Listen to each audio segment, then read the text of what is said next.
Bismillahirrahmanirrahim. Assalamualaikum warahmatullahi wabarakatuh. Alhamdulillahirabbil alamin. Puji dan syukur marilah terus kita sampaikan kepada Allah Subhanahu wa taala, karena tidak henti-hentinya Allah memberikan nikmat yang luar biasa kepada kita semua sehingga dapat terus beraktivitas sebagaimana yang mungkin kita rencanakan. Walaupun kadang-kadang ada hal-hal yang terjadi di luar rencana kita, tapi yakinlah bahwa yang terjadi itu merupakan yang terbaik dari Allah Subhanahu wa taala. Kemudian syukur juga kita sampaikan kepada Allah karena sampai pada saat ini kita masih diberikan Allah kesehatan, kesempatan sehingga terbebas dari wabah yang melanda dunia khususnya Indonesia pada saat ini, yaitu wabah COVID-19. Semoga kita terus terbebas dari wabah ini. Dan apabila ada keluarga kita, sahabat-sahabat kita, sesama muslim ataupun non-muslim yang ditimpa musibah ini, semoga segera diberikan Allah kesembuhan kepada mereka semua. Kemudian sholawat dan salam semoga terus tercurahkan kepada junjungan kita Nabi besar Nabi Muhammad sallallahu alaihi wasallam. Allahumma sholli ala Sayyidina Muhammad wa ala ali Sayyidina Muhammad. Semoga tersampaikan juga kepada keluarga-keluarga beliau, sahabat-sahabatnya, serta pengikutnya yang setia hingga akhir zaman. Dan mudah-mudahan kita dan keluarga besar kita nantinya mendapatkan syafaat dari beliau di yaumul akhir nanti. Amin ya rabbal alamin. Baik, sebelum kita menyampaikan materi ini, saya ingin memperkenalkan diri. Nama saya Muhammad Yunus, SSI, MSI. Saya alumni dari S1 dari Universitas Sriwijaya, Fakultas Matematika dan Ilmu Pengetahuan Alam di program studi atau jurusan matematika. Kemudian S2 saya itu di Institut Pertanian Bogor di Fakultas Pengetahuan di Fakultas Matematika dan Ilmu Pengetahuan Alam. Kemudian di Departemen atau Prodi di Statistika, jurusannya jurusan Statistika Terapan. Biasanya jurusan ini ataupun mata kuliah ini banyak yang suka gitu ya, terutama di mahasiswa biasanya banyak yang menyukai mata kuliah statistika ini. Ada yang kadang-kadang kakak tingkatnya yang sampai mengambil 1 kali, 2 kali, 3 kali, bahkan karena suka mungkin dengan kuliah ini gitu ya. Mudah-mudahan nanti mahasiswa di sini juga menyukai statistika, tapi tidak harus mengambil beberapa kali ataupun mengulang dalam tanda kutip gitu ya. Sebelum kita membahas tentang statistika, saya ingin menyampaikan sedikit terkait dengan kehidupan ini gitu ya. Kita mungkin pernah melihat orang-orang yang lulus SMA, kemudian bekerja gitu ya, sukses dengan pekerjaannya gitu ya, sukses dengan pekerjaannya. Kemudian ada juga orang yang lulus SMA melakukan usaha misalnya gitu ya, dan usahanya lancar, sukses dengan usahanya. Ada orang-orang yang lulus SMA kemudian melanjutkan kuliah gitu ya, melanjutkan kuliah. Mungkin yang terjadi pada adik-adik pada saat ini setelah lulus SMA kemudian melanjutkan ke kuliah. Di kuliah ini ada yang kuliah sambil bekerja, ada gitu ya. Sukses dengan kuliahnya, sukses juga dengan pekerjaannya. Ada juga mungkin yang sambil kuliah, sambil berorganisasi misalnya. Sukses dengan kuliahnya, sukses juga dengan organisasinya misalnya. Ada juga yang kuliah sambil berwirausaha. Sukses dengan kuliahnya, sukses juga dengan wirausahanya. Atau bahkan ada yang kuliah sambil bekerja, buka usaha kecil-kecilan juga, punya organisasi juga gitu ya. Dan sukses semuanya misalnya. Amin ya rabbal alamin. kadang kita iri mungkin melihat hal-hal yang seperti itu. Kita iri. Sedangkan kita mungkin nggak di posisi itu gitu ya, nggak di posisi itu. Tapi yakinlah bahwa kehidupan ini merupakan suatu perjalanan, bukan suatu pertandingan atau perbandingan gitu ya. Kita nggak bisa membandingkan antara kita dengan orang lain, tidak bisa gitu. Karena kita mempunyai jalan kita sendiri dan orang mempunyai jalan orang sendiri gitu. Yang kita bisa bandingkan apa? Yang kita bisa bandingkan adalah antara kita dengan diri kita juga. Apakah kita yang sekarang lebih baik daripada kita yang dulu gitu ya. Kalau misalnya kita yang sekarang lebih baik, maka kita tentu harapannya bisa lebih baik lagi ke depannya. Dan mudah-mudahan itu yang terjadi pada saat ini gitu ya. Kita sedang mempersiapkan kehidupan kita di masa depan pada saat ini.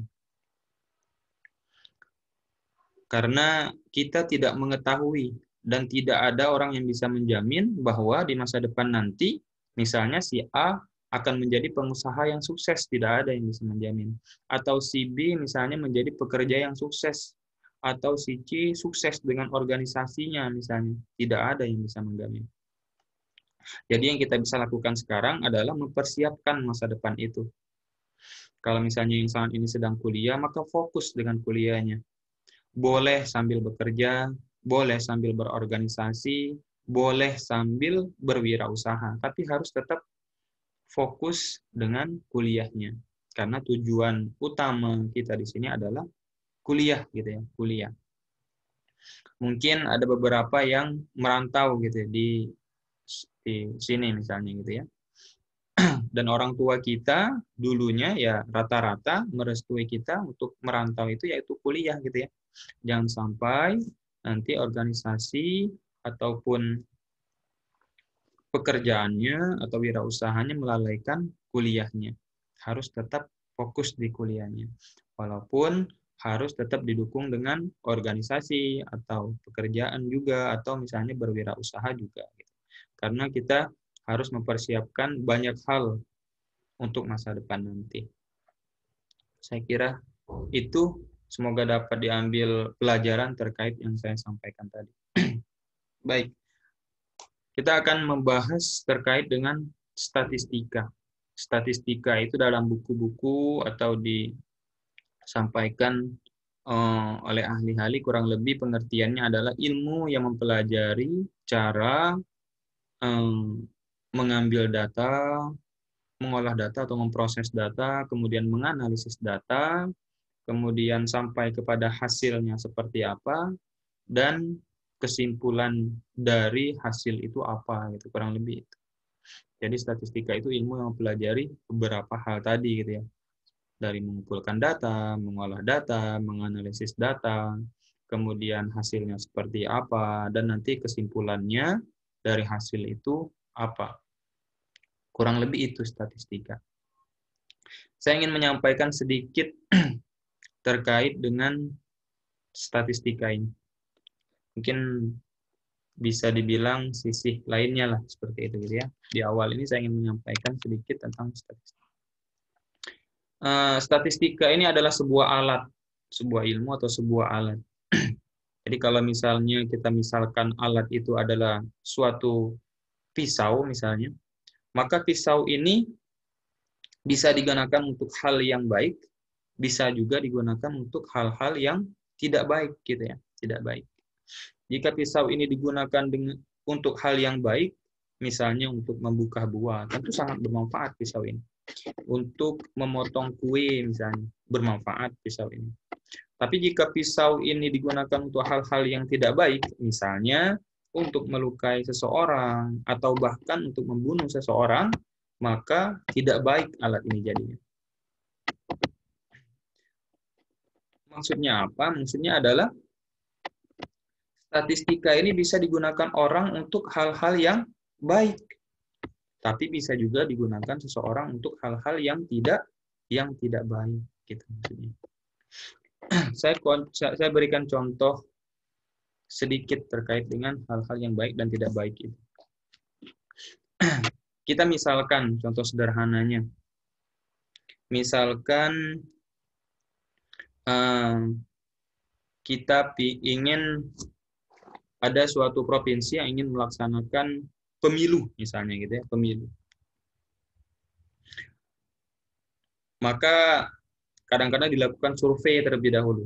Bukan survei terlebih dahulu, apakah pasangan A misalnya layak untuk menjadi gubernur di provinsi itu, kemudian pasangan B apakah layak juga, atau pasangan C layak juga gitu ya. Jika berdasarkan hasil survei, misalnya hasil survei bahwa misalnya lembaga kita anggap saja lembaga A gitu ya, lembaga A. Tadi pasangan tadi kita anggap aja pasangan 1, pasangan 2, pasangan 3. Lembaga A. Jika lembaga A ini melaksanakan survei misalnya ya, melaksanakan survei. Jika survei itu dilaksanakan secara independen dan bebas gitu ya, bebas.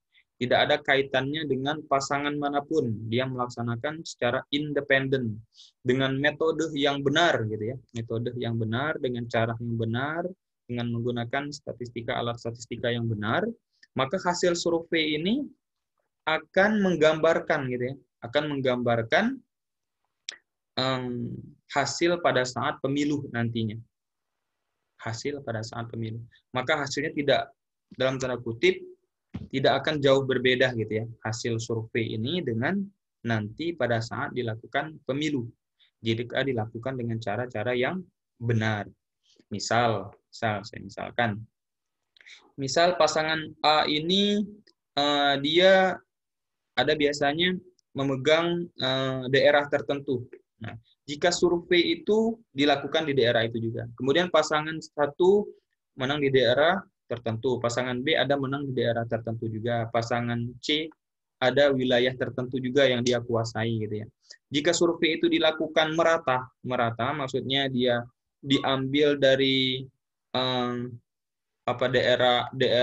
daerah yang memang dikuasai si A diambil, di B diambil juga, di C diambil juga, maka dia dengan cara yang benar tadi begitu ya, dengan cara yang benar tadi, maka hasilnya itu akan sesuai, akan kurang lebih relatif sama dengan pada saat pemilu nantinya, karena dia diambil dengan cara acak, dengan cara yang baik misalnya, yaitu surveinya dilakukan dengan cara yang baik, maka hasilnya pun akan baik juga, akan sesuai juga nantinya. Tapi ada juga lembaga-lembaga ini yang melakukan survei itu dengan cara yang tidak baik. Dalam tanda kutip, kadang-kadang lembaga itu dikuasai oleh pasangan tertentu misalnya. Sehingga dia melakukan, misalnya dilakukan oleh pasangan, dia ingin menggiring opini masyarakat bahwasanya, oh dia bagus di mata masyarakat misalnya gitu ya. Sehingga survei itu dilakukan di daerah-daerah pasangan 1 ini yang daerah-daerah yang dia yakini dia menang atau yang dia kuasai, sehingga masyarakat antusias baik menurut masyarakat pasangan 1 ini gitu ya. Nah, kalau misalnya survei hanya dilakukan di daerah itu saja, maka seolah-olah hasil survei itu menjurus kepada pasangan 1 gitu ya. Padahal di daerah lain ada juga yang masyarakatnya menyukai pasangan 2 dan pasangan 3 gitu ya. Sehingga hasil survei itu tidak menggambarkan kondisi yang sebenarnya gitu ya. Dan hasilnya ini kemungkinan akan tidak sama atau bahkan akan jauh berbeda ataupun tidak sama dengan hasil pada saat pemilu nantinya. Atau lembaga lain gitu ya. Dia enggak independen, tidak bebas. Lembaga B ini tidak independen, tidak bebas. Dia dikuasai oleh pasangan tertentu juga, pasangan 2 misalnya. Sehingga karena pasangan 2 ini pengen terlihat bagus, maka dia lakukan survei di daerah yang tempat dia kira-kira masyarakat menyukai dia saja gitu ya. Sehingga seolah-olah hasil survei itu menyatakan bahwa masyarakat menyukai pasangan ini, menyukai pasangan ini. Padahal di daerah lain ada juga yang tidak menyukai pasangan 2 ini gitu ya. 2 ini. Nah, kalau hal survei yang dilakukan dengan cara-cara yang demikian untuk menggiring opini masyarakat, ini yang tidak sesuai. Atau misalnya di lembaga tertentu atau di pemerintahan, pemerintah sedang menerapkan kebijakan misalnya, jika pemerintah ingin melakukan survei, apakah kebijakan itu disukai oleh masyarakat atau tidak?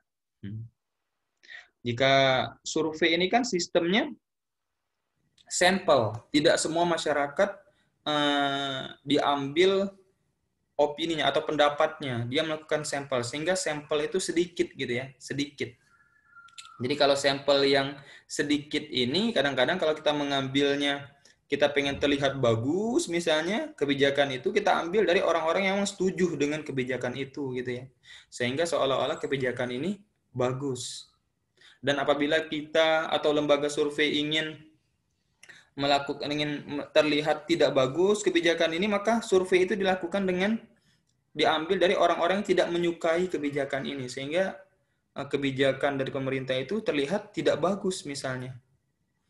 Tidak bagus berdasarkan hasil survei. Padahal caranya yang salah gitu ya.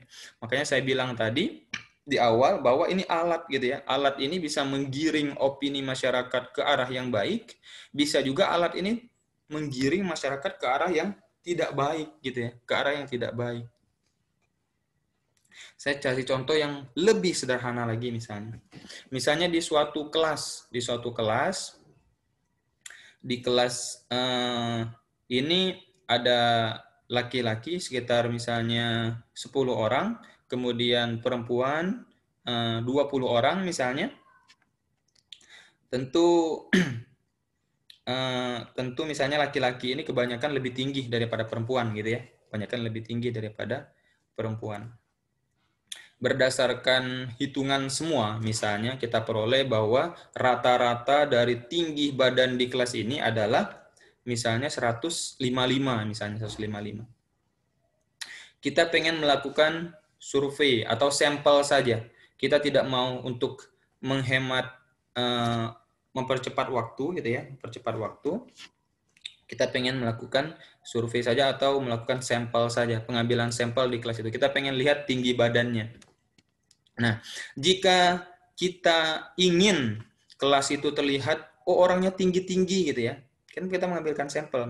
Misalnya dari 30 itu kita ambil sampel 5 saja misalnya, 5 saja. Dari 30 kita ambil sampel 5 gitu ya. Dari 30 orang kita ambil sampel 5 saja. Jika saya menginginkan kelas itu terlihat orangnya tinggi-tinggi dari pengambilan sampel, saya akan mengambil yang laki-lakinya saja, yang tinggi-tinggi saja gitu ya. Dari kelas-kelas itu yang saya ambil sampelnya yang tinggi-tinggi saja. Maka nanti rata-ratanya, oh ternyata rata-ratanya 170 gitu ya. Apakah menggambarkan kelas itu? Tentu tidak gitu ya. Tadi rata-ratanya 155. Sedangkan berdasarkan hasil survei, ternyata dia 100, pengambilan sampel 170, maka tidak menggambarkan kelas itu. Atau kalau misalnya saya ingin melihat agar kelas itu terlihat orangnya pendek-pendek, maka saya ambil orang yang pendek-pendek saja misalnya. Oh ternyata hasilnya 145 misalnya gitu ya, atau 150, maka tidak sesuai dengan hasil yang sesungguhnya.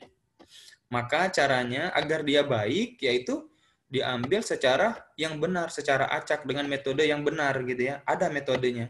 Oh misalnya kita ambil karena laki-lakinya ada 10, kemudian perempuannya ada 20, maka misalnya kita laki-lakinya kita ambil 2, yang perempuannya kita ambil 3. Kemudian dengan cara yang benar juga, nanti ada caranya, diacak, oh ternyata yang terambil, misalnya laki-lakinya 2 tadi, yang tinggi badannya kira-kira 170, 165, atau kemudian yang perempuan tadi yang terambil ternyata 145, 150, sehingga nanti akan sesuai, akan relatif sesuai dengan kondisi sebenarnya gitu ya. Karena kita tadi mengambil dari laki-laki, kita mengambil dari perempuan juga. Itu salah satu cara yang benar tadi gitu ya. Salah satu, dia akan menggambarkan kondisi yang sebenarnya. Nah, kalau misalnya tadi terkaitannya dengan kebijakan pemerintah, kita harus mengambil dengan yang tidak setuju kita ambil, yang setuju kita ambil juga, sehingga nanti akan benar-benar sesuai dengan kondisi masyarakat itu gitu ya. Apakah kebijakan itu layak dipertahankan atau kebijakan itu harus direvisi gitu ya, harus disesuaikan kembali. Jika misalnya itu kaitannya dengan politik tadi, maka kita ambil dengan cara yang benar. Oh, daerah yang pemenangan atau misalnya daerah yang memang dikuasai oleh pasangan satu kita ambil sebagai sampel, pasangan dua kita ambil sebagai sampel, pasangan yang daerah-daerah yang pasangan tiga menguasai atau kira yang menyukai pasangan tiga kita ambil juga sebagai sampel, maka hasilnya nanti akan relatif sesuai dengan kondisi yang sebenarnya gitu ya. Akan menggambarkan oh ternyata misalnya pasangan dua ini menguasai di sini, pasangan tiga ini menguasai di sini, pasangan satu ini menguasai di sini. Dan kalau misalnya kita akumulasi, kemungkinan pasangan tiga yang menang, atau pasangan dua yang menang, atau pasangan satu yang menang. Kurang lebih seperti itu. Gitu ya. Jika dilakukan dengan cara-cara yang benar gitu ya. Statistika ini kalau di bidang ekonomi juga ada. Misal, saya misalkan juga. Misalnya di perusahaan itu dia menginginkan peningkatan penjualan misalnya. Ya rata-rata orang menginginkan peningkatan penjualan kalau di perusahaan gitu ya. Tentu ada strateginya. Perusahaan ini terbatas kemampuan sumber daya, misalnya manusianya juga terbatas, kemudian sumber daya uangnya juga terbatas gitu ya, sehingga harus mempunyai strategi gitu ya.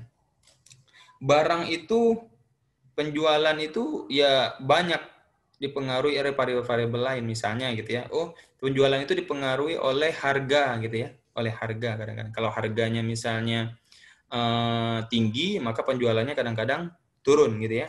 Kadang-kadang kalau misalnya penjualannya harganya rendah, penjualannya naik. Salah satunya harga gitu. Kemudian yang kedua misalnya kualitas gitu ya, kualitasnya. Kalau kualitasnya itu bagus, misalnya penjualannya tinggi. Kalau kualitasnya tidak bagus, penjualannya rendah gitu ya. Atau ada lagi penjualan itu biasanya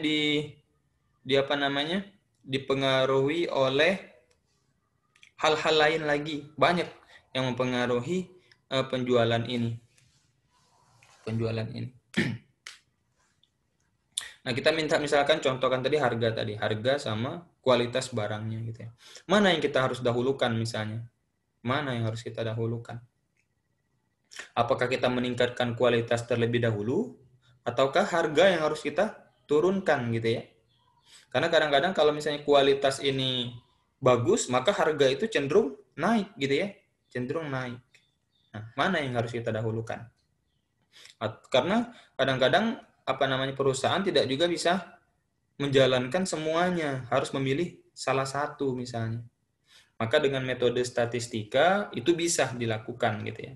Kita akan analisis, oh ternyata masyarakat ini, kita lakukan survei kepada masyarakat dengan cara yang benar tadi, dengan cara yang baik tadi gitu ya. Kita lakukan survei, oh ternyata masyarakat ini cenderung harganya terlebih dahulu gitu ya.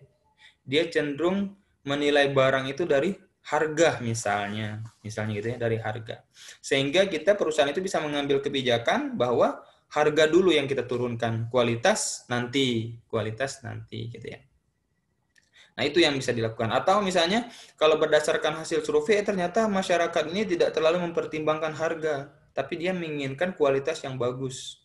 Maka kualitas dari produk itu yang harus kita tingkatkan. Harganya tidak terlalu bermasalah, misalnya mau kita naikkan juga, insya Allah kalau kualitasnya bagus bisa juga gitu ya. Nah, ini hal-hal yang bisa dilakukan dengan alat statistika tadi. Jadi dia bisa menggiring masyarakat, opini masyarakat, dia juga bisa digunakan untuk hal-hal yang baik, dia juga bisa digunakan untuk hal-hal yang tidak baik gitu ya. Mudah-mudahan tergambarkan sedikit banyak tentang statistika gitu ya, statistika. Ini hanya awal saja. Dan ini saya rasa adalah tugas kita bersama. Jangan sampai nanti kita tergiring opini oleh survei-survei gitu ya. Harus dicek kembali apakah benar hasil survei itu gitu ya. Apakah telah dilakukan dengan cara yang benar, apakah dilakukan dengan cara yang tidak benar. Kalau dia dilakukan dengan cara yang benar, maka akan benar juga hasilnya, akan baik juga hasilnya. Maka hasilnya itu bisa dipertanggungjawabkan gitu ya. Tapi kalau misalnya survei itu dilakukan dengan cara yang tidak benar, maka hasilnya akan tidak baik. Akan tidak baik. Ini tugas kita bersama. Jangan sampai nanti kita digiring opininya oleh hal-hal tertentu. Kita harus mulai melek dengan statistika ini, harus mulai paham dengan statistika, karena jangan sampai kita dibodoh-bodohi orang gitu ya. Sesuatu yang buruk tapi diperlihatkan seolah-olah baik gitu ya. Sesuatu yang baik karena pengen menjatuhkan seseorang maka dibuat itu tidak baik misalnya, padahal dia baik. Dan kadang-kadang orang membawa atau berdasarkan hasil survei misalnya gitu disampaikan ya, berdasarkan hasil survei, padahal belum tentu surveinya itu dilakukan dengan cara-cara yang benar. Tapi kalau survei itu dilakukan dengan cara yang benar, insya Allah sesuai hasilnya. Insya Allah sesuai. Baik, saya kira itu untuk pertama ini. Insya Allah kedepannya kita akan coba sambung lagi. Semoga bermanfaat, semoga berkah, semoga dapat dipahami dengan baik, dan semoga kita terus terbebas dari wabah COVID-19 ini. Dan semoga orang-orang yang terkena wabah ini segera disembuhkan oleh Allah Subhanahu wa taala, dan semoga wabah ini segera berakhir gitu ya. Amin ya rabbal alamin. Baik, terima kasih. Kita tutup dengan hamdalah. Alhamdulillahirabbil alamin. Assalamualaikum warahmatullahi wabarakatuh.